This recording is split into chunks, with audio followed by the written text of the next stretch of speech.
everybody. Welcome back to the Evil and Eerie podcast. We took a little bit of a hiatus because, well, we've been a little lazy. That's not the real reason, but we're not going to tell you why. You can guess. Make up your own theories. Post them online. Comment them. Whoever has the most interesting theory wins nothing. So today we are going to do a really, really special, fun episode to make up for the weeks that we've been out. I know we promised you we said we were going to do a really cool one about the Solder children, who were that family that went missing in the fire. Well, you're not getting that. But we'll do that next week. But we are going to do a very special woman. In my past life, she was my wife. That's what I'm convinced anyway. But we will reveal who we're doing in our newest segment, Cliffhanger. Before you do that, before we reveal what we are going to do, make sure you are following us on Instagram, YouTube, Spotify, everything. Join us. Be one of the random people that have been liking us on Facebook. I don't know why people have been doing that, but been very interesting. Yeah, because I haven't posted in about a year, so that was weird. But we're getting popular. We are, and you can follow me on TikTok at Renz Genovese, RENZGENOVESE. I'm posting a lot of TikToks these days, and you'll see Michelle in a lot of them too, because I take videos of her both when she is and when she isn't aware. So, love that. Before we go any further, we have a new installment of our latest segment, Weird Stories of the Week. Take it away. I didn't even realize there was a video. Oh yeah, I didn't watch it. All right. Woman dating alien appears on British morning program alongside E.T. boyfriend. A woman who claims to be dating an alien recently detailed her rather unorthodox relationship during a bizarre segment on a British morning television program. This actress chick last spring made headlines after she asserted that she had been abducted by aliens, and in the process, an unexpected romance developed between she and one of her interstellar captors. 1 year later, it would appear the very long-distance relationship is apparently still going strong, as she provided new insights into this very peculiar connection. Please hold. My favorite part.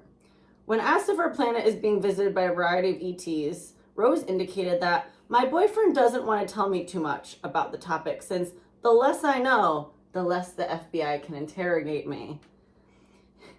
That said, she revealed that Earth is not a particularly popular place among beings living in space, since humans are perceived as self-centered. As such, she observed, nobody really wants to come here, and that in the alien communities on other planets, it's like a downgrade to be dispatched to Earth. Regarding her romantic relationship, Rose lamented that she could not travel to her boyfriend's home planet due to the limits of the human body and space travel, but he visits the Earth on a frequent basis. He gets into her basement. And actually takes her out on dates to the cinema.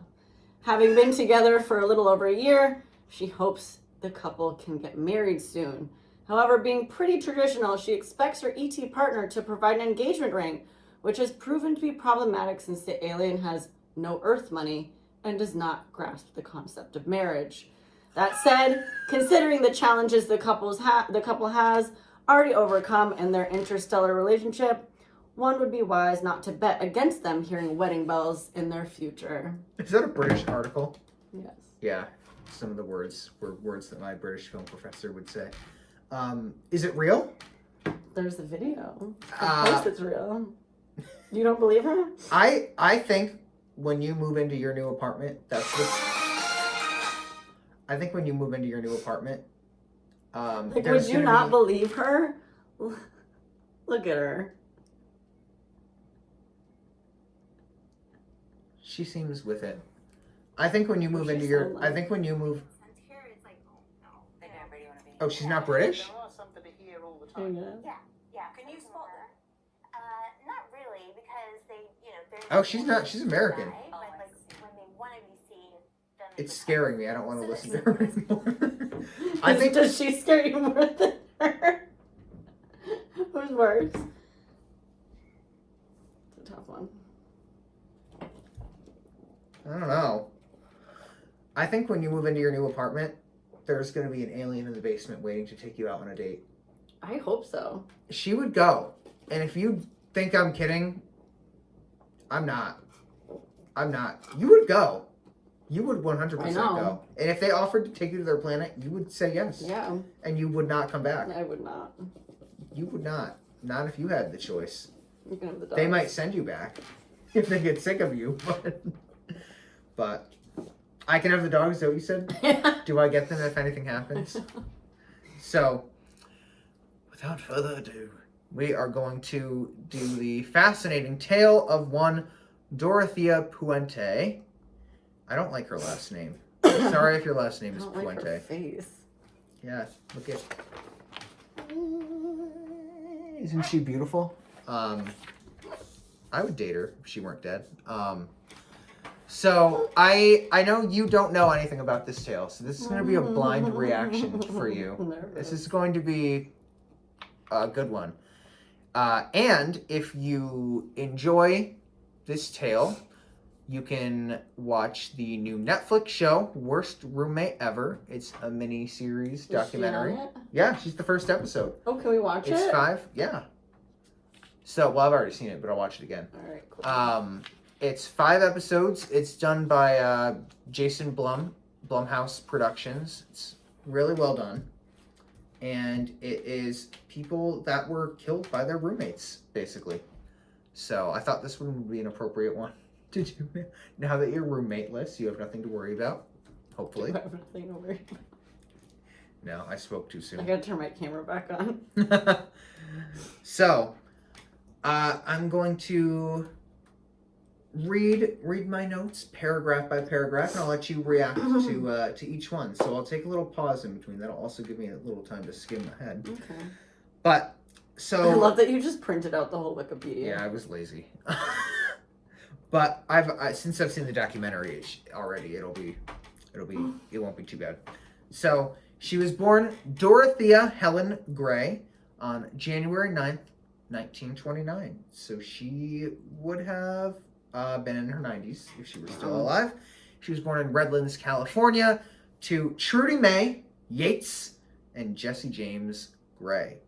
Her parents were both alcoholics. The father threatened to commit suicide a number of times, and he died of tuberculosis. And the mother lost custody of the children, so she and her siblings were sent to an orphanage, and they were abused sexually. So, rough childhood. Not good. Not ideal. She was married at age 16 in 1945 to a soldier named Fred McFall, who had just come back from World War II. And she actually had 2 daughters, very young. 16 is very young, too. Right? I can imagine that. She could Although be that's when my dad's mother started having she kids. could be on so- TV if she was doing that now. I know, honestly. So, she had her kids in 1946 and 1948. So, before she even turned 20, she had 2 kids. Yeah. She sent one kid to live with a relative in She Sacramento. didn't even want to keep them? Oh no. And the other one she put up for adoption. She was like, I don't want to have kids. I don't want these kids. And as a result, her husband left her because he was like, well, you got rid of the kids. So What do I need you for? what do I need you for is right. And then, sadly, she suffered a miscarriage as well. So, but I mean, she probably wasn't disappointed about it. Right? Let's be She probably made it happen. So, her criminal activity started very, very young. Actually, 1948, when she had her second child, she was arrested for purchasing female accessories using forged checks in Riverside. She was charged and pled guilty to 2 counts of forgery, was in jail for 4 months, and was on probation for 3 years. Wow. And then she left Riverside after that. So we're off to a great start. Mm-hmm. She married another person, a merchant seaman, Axel Bren Johansson, in San Francisco. And that's when she started. So she has had a couple of different personas. She doesn't like to use her real, as we will. Yep. So first she called herself Tea Singoala Nearda. And she was pretending to be Muslim. They had a very rocky marriage.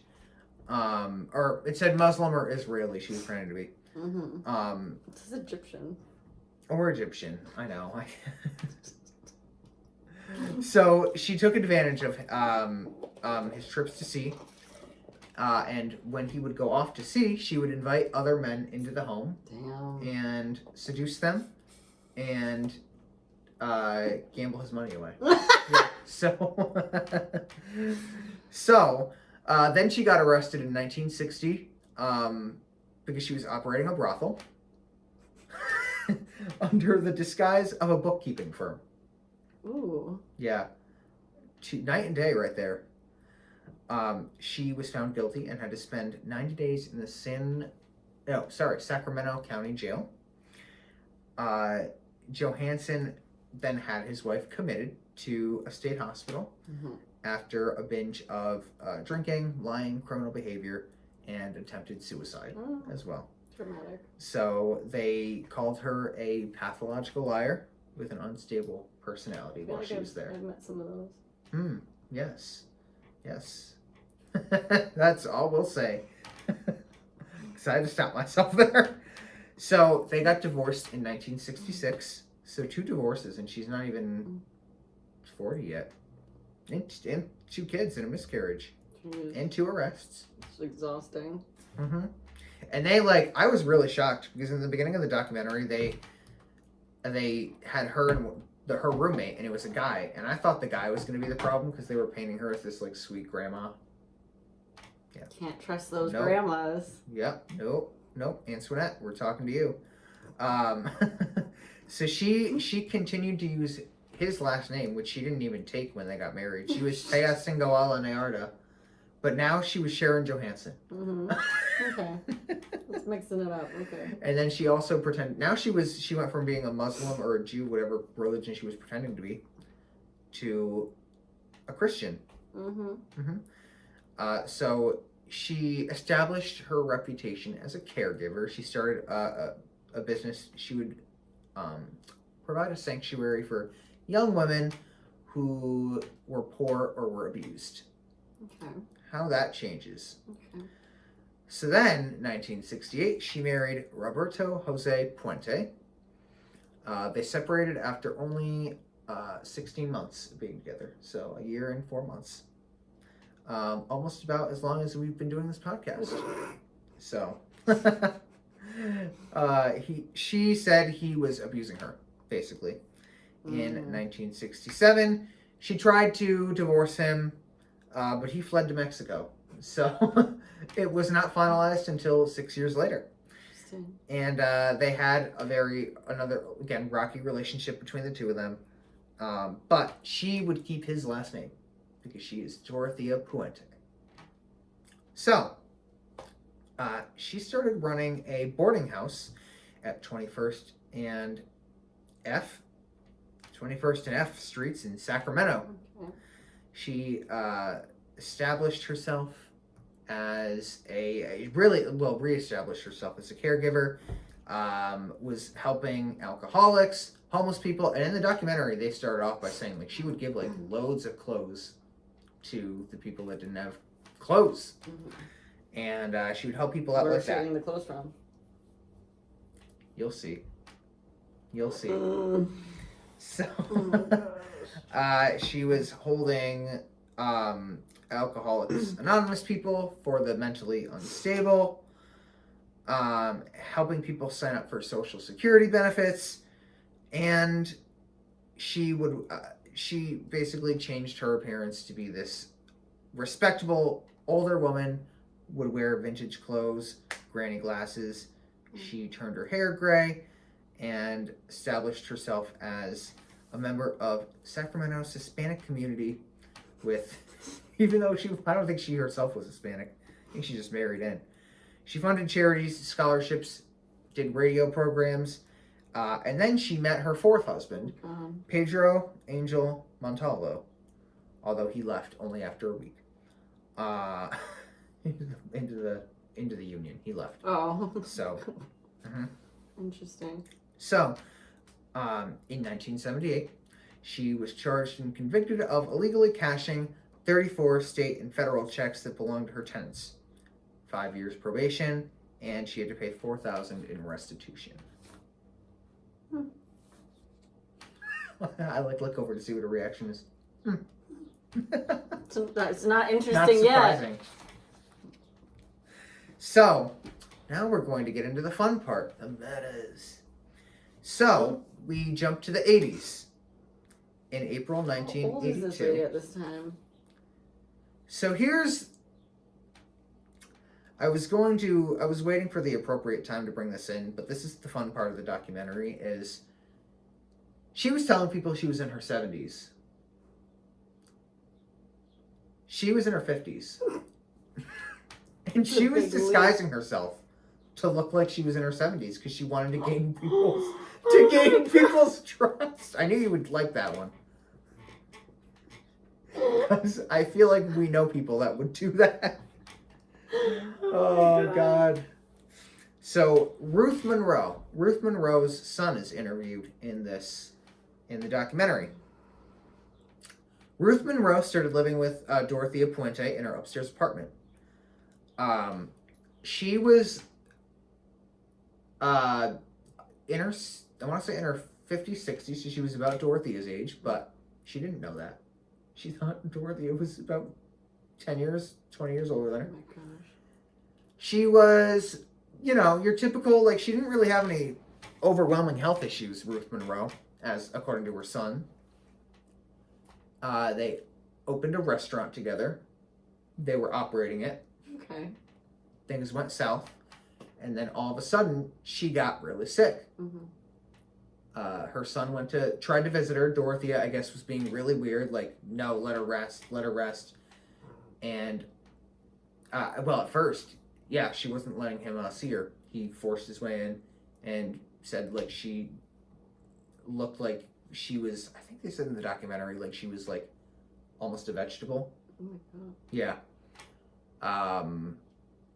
But he didn't think anything of it. Just thought it was, because she was able to speak and stuff. So she seemed very sick. She died the next day. Ugh. Yeah. Awkward. Yep. From an overdose of codeine, is that how you pronounce it? And acetaminophen.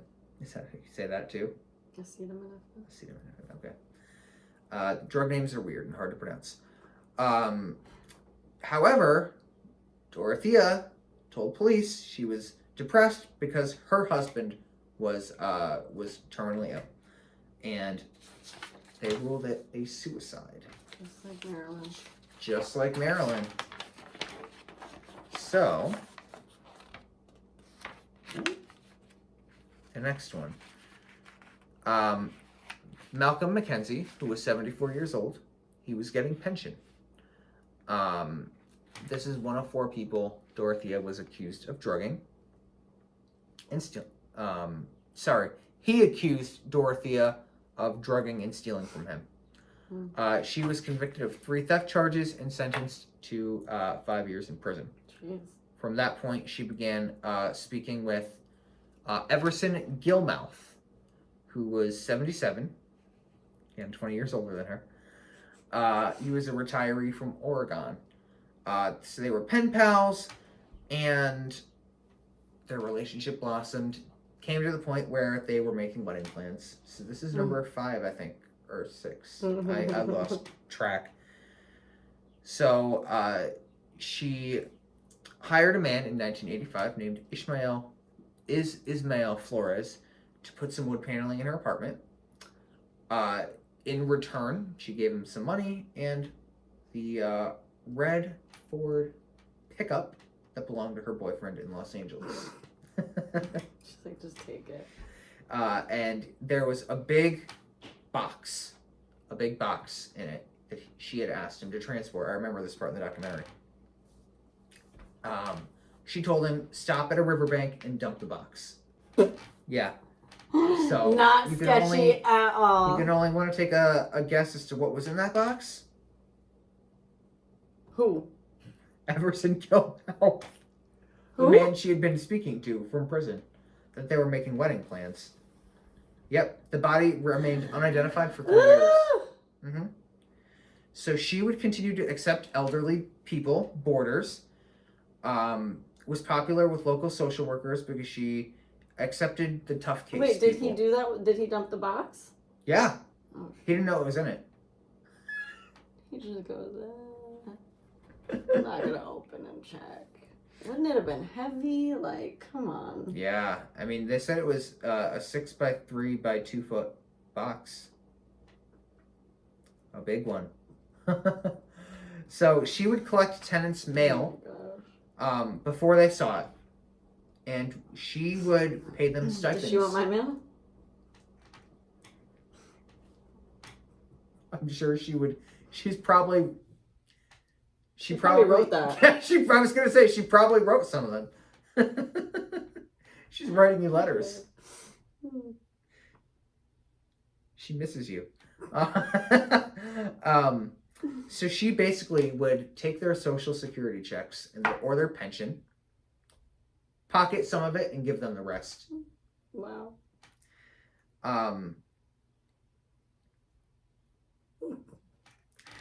So anyway, neighbors were noticing the odd activities of a homeless alcoholic named Chief, whom Puente hired as her gardener and handyman. Was it Mike? Maybe. They saw him digging in the garden. Digging holes in the garden. And then he would go over to the Daybell Vallow house and dig over there. Who needs holes? So the basement floor was at the time a concrete slab. But Chief dismantled the garage in the backyard and installed a fresh concrete slab there as well. And then Chief disappeared. So in 1988, there was, and they actually interview, there was a guy named Alvaro Bert, they called him, Montoya. And he had, I forgot what it was, but he had some mental disorder, psychological disorder. And there was a woman that they interview who was close with him because she was a worker and she was like, helping him. So she helped him get a place here. Bert Montoya. Oh, he had schizophrenia, that's what it was. And in the documentary, the woman basically goes, yeah, I tried calling him and they said he fled to Mexico. He went back home. And so she was trying to contact him, tried contacting his family, who said, no, he's not here with us. So, oh no. Oh no. We're in the middle of something here. So, eventually, police obtained, they got suspicious. They went into her house. They saw a lot of drug bottles. Mm-hmm. Sorry, that threw me off. Sorry. A lot of pill bottles. She had way too much medication. Like the amount of medication she had was like enough to kill like a zoo, pretty much. Dang, where'd she get it all? Good question, because she also had no licensing at all. So they searched the house. They found that, thought it was weird. Apparently she was very calm about it, like answering their questions, but also like it's hard to describe because I don't want to say like she was fully calm, but like because she was trying to hide shit from them. Mm-hmm. But they said it's just like very weird, the vibe she gave off. If you watch the documentary, you'll see they were describing her attitude as very eerie, evil and eerie. Ooh, good name drop. So they decided to check there was something, I forgot what it was, but there was something that basically prompted them to check the garden. And they did.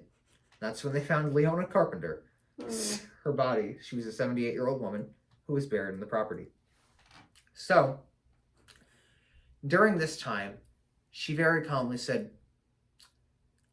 I forgot. Oh, nephew. It was the nephew. She wanted to go meet with her nephew for coffee. So she said, she asked if she needed to be there. They were like, no, they couldn't hold her on anything yet. And she very calmly went across the street. They found a dead body in her garden and she went to Might have get been coffee? before they got the body out. Oh, okay. Yeah. So she Like, actually, yeah, it was. So they were like, yeah. And so she very calmly went across the street. Then they found the dead. Yeah, it was after they found the dead body because then they realized, shit, she fled. Yeah. So she did in fact flee, and they found 9 bodies. Everson Gilmouth was in the riverbank. Ruth Monroe, Leona Carpenter, Bert Montoya, Dorothy Miller, Benjamin Fink, James Gallup, Vera Faye Martin, and Betty Palmer. Most of them had been drugged until overdose. Then she had wrapped them in bed sheets and plastic lining before dragging them into the backyard for their burial.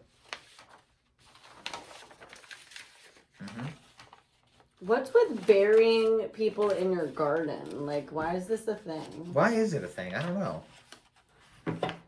Definitely check out our Daybell Vallow episode for that reference. That's a fun one. That was a fun garden of bodies. Yes, it was. She was not originally a suspect. Well, she was just a little old lady. She had an answer for everything. So she was originally trying to say like the bodies were there before she moved in. That was her smart, right?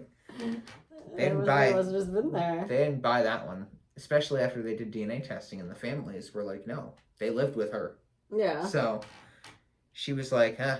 And so they caught her. I want to say it was a couple of years later.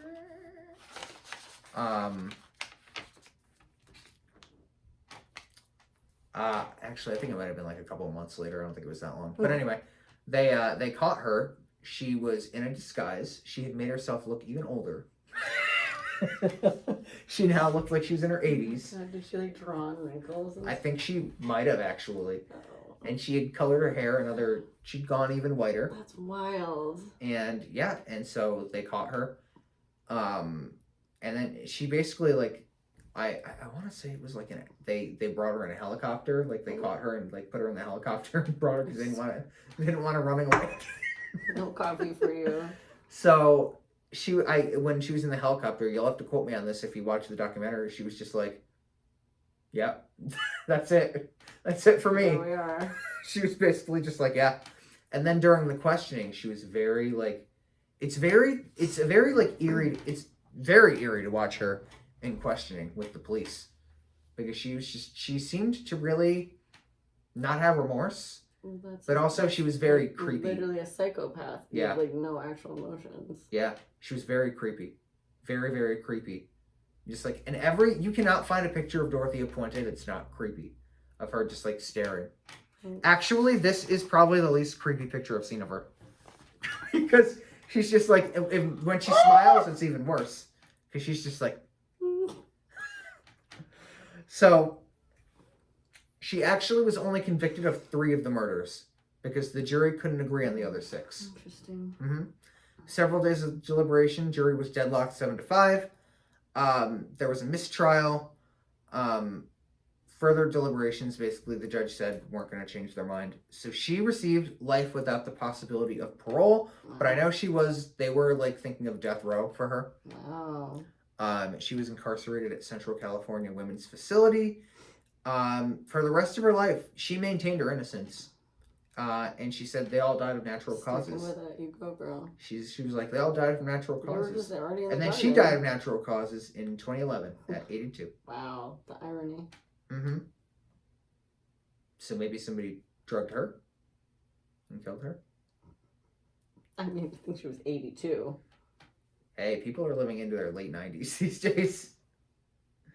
There have been a lot of crime shows that have featured her. Crime Stories, Deadly Women, which is a good one. Check that out. A Stranger in My Home. That sounds fun. World's Most Evil Killers, and Worst Roommate Ever, which is the Netflix one that just came out recently.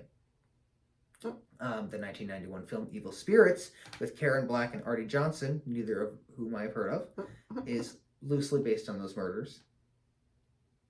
In 1998, she began talking with Shane Bugby, and they came out with Cooking with a Serial Killer because she was apparently a good cook.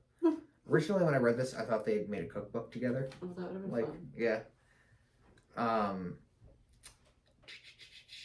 There was a tour of her house in one year, and it was filmed and shown at a film festival. Oh. Ghost Adventures, their crew investigated her house. The current owners of the house are in the Quibi miniseries Murder House Is Flip. it haunted? I don't think so. Oh, boring. Yeah. And then, so this came out in March, this documentary. And so, here she is again. So anyway, that is, those are Dorothea Puente's murders. What did you think about this one? It was a wild ride. Yeah, I know. You'll have to check the documentary out. Going to. Oh, okay. We're gonna watch it right now. Oh, are we? Yeah. Oh, I thought you were kicking me out at 7. My girlfriend hasn't texted me yet. Oh.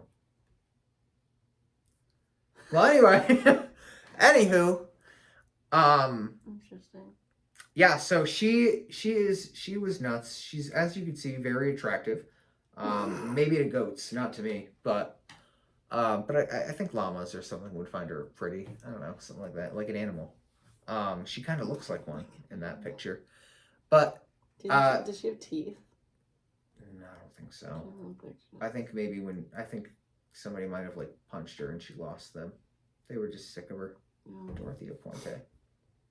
Anyway, would you ever disguise yourself as an old lady to lure people in? Yes. I figured you would say that. That's why I thought you would like this case. Yeah. Mm-hmm. So, I mean, I don't know. Shit. Like, there might be some people that I'm just picturing myself going up to, like, you know, one of your friends, something like, oh, I'm a friend of Michelle's. They're like, oh, you, like, and I'm like, yeah, but, like, we just get to talking, and then they say something along the lines of, like, so have you gone to the nursing home lately to see her? What do you mean? Like, that's where she's staying. That's where I'm moving. Like, no, she's coming to like, That's my new apartment. she's 79 years old. Why is she coming to the club tonight? I'm moving to the nursing home.